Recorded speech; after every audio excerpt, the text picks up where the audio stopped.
These genre films are admired and renowned, but are they studied enough? Welcome to WatchMojo.com, and today we're counting down our picks for the top 10 horror movies that should be taught in film school.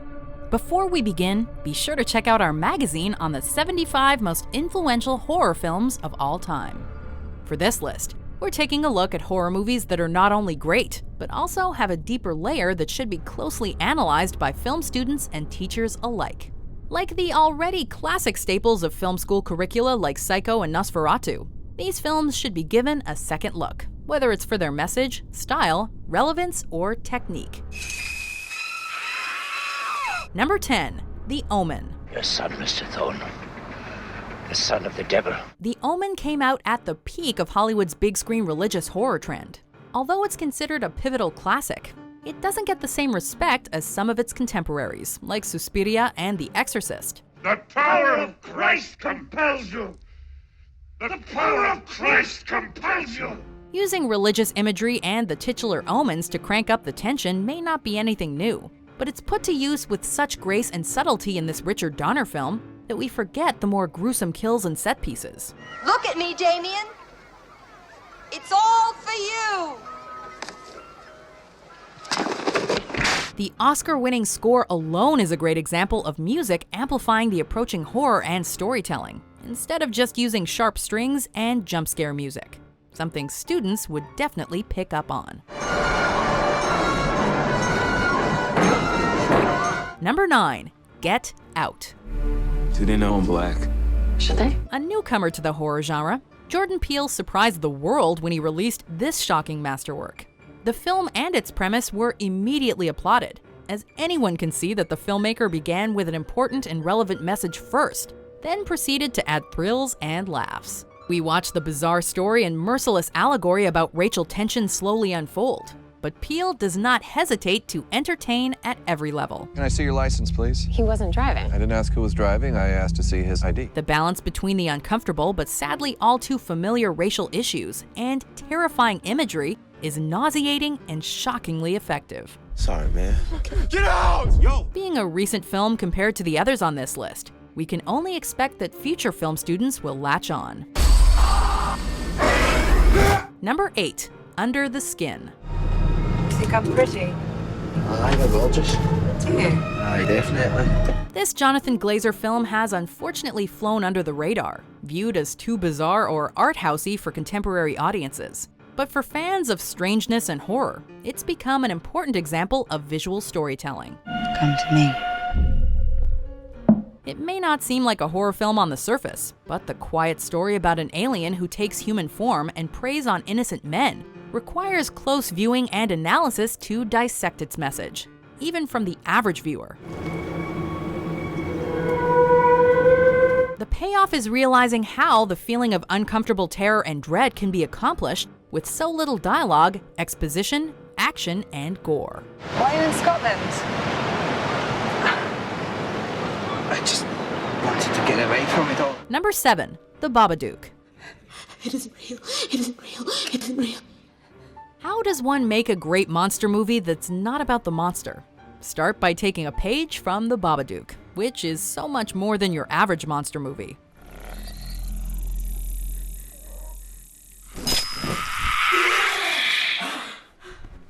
The film is lauded for its amazing design, compelling performances, and a lead character whose torment appears to show itself as a terrifying creature that ultimately takes a backseat to the story.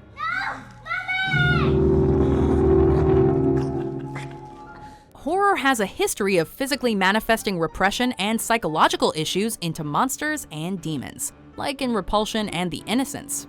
But it's rarely seen in today's hyper-violent horror market. Number 6, The Cabin in the Woods. The sun is coming up in 8 minutes.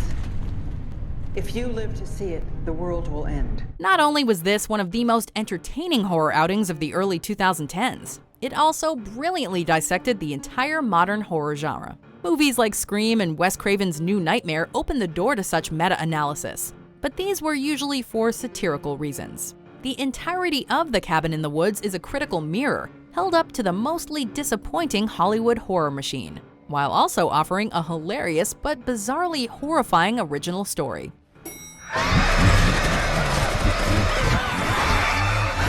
How many strings are studios pulling behind the scenes while they just randomly throw monsters and ghosts at actors and hope something scary happens? Are you even listening to me? Number 5. It Follows. Something was gonna follow me. Taking the same cue as some of our other contemporary entries, It Follows knows that sometimes the less you show, the better. It's easy to throw some blood and guts at a screen to please horror fans, but it takes great skill to keep the violence and visual terror to a minimum while still scaring audiences. Help me! Jay, what is it? Help! Help me!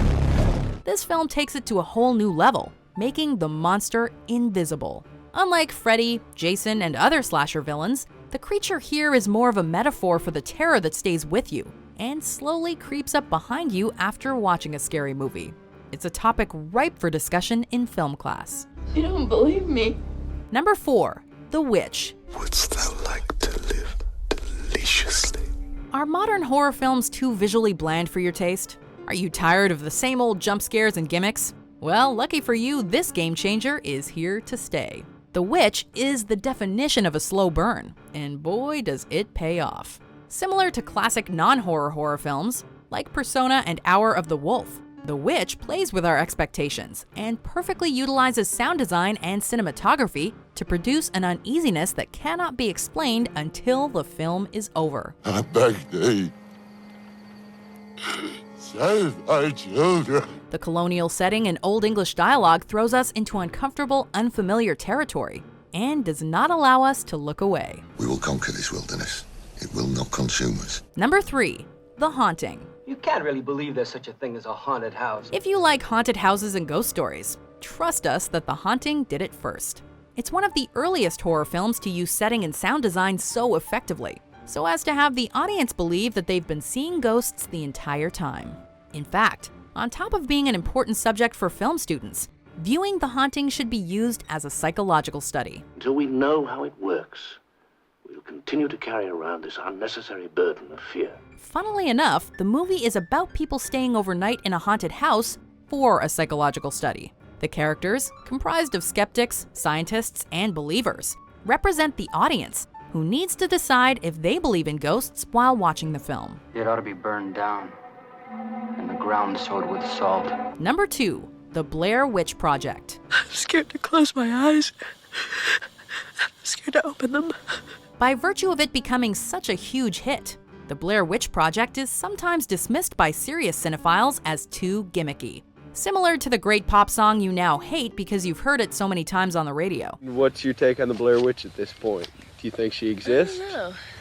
From the marketing perspective alone, however, this film deserves praise and needs to be revisited by scholars. While the found footage structure wasn't new and has been improperly rehashed so many times since, it's important to analyze how and why it was used, in service to the story, and not as an excuse to skimp on the budget. If people are gonna try and come out here and mess with us, then they gotta have something wrong with them, and I'm not gonna play with that. Before we reveal our number 1 pick, here are some honorable mentions.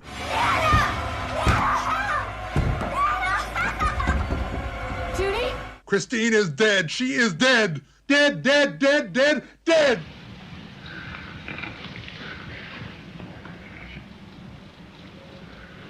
Number 1. Rosemary's Baby. Satan is his father, and his name is Adrienne. Don't get us wrong. We know that Rosemary's Baby is an award-winning classic of horror cinema, praised and adored by audiences and critics alike. However, this seems to be a film that offered a very unique experience, but one that was never successfully duplicated.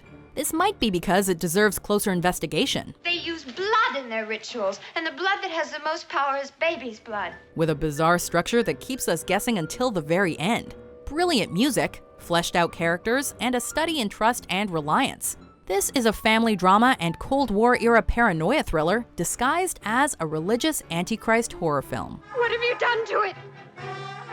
What have you done to its eyes? Do you agree with our picks? Check out these other great clips from WatchMojo and subscribe for new videos every day.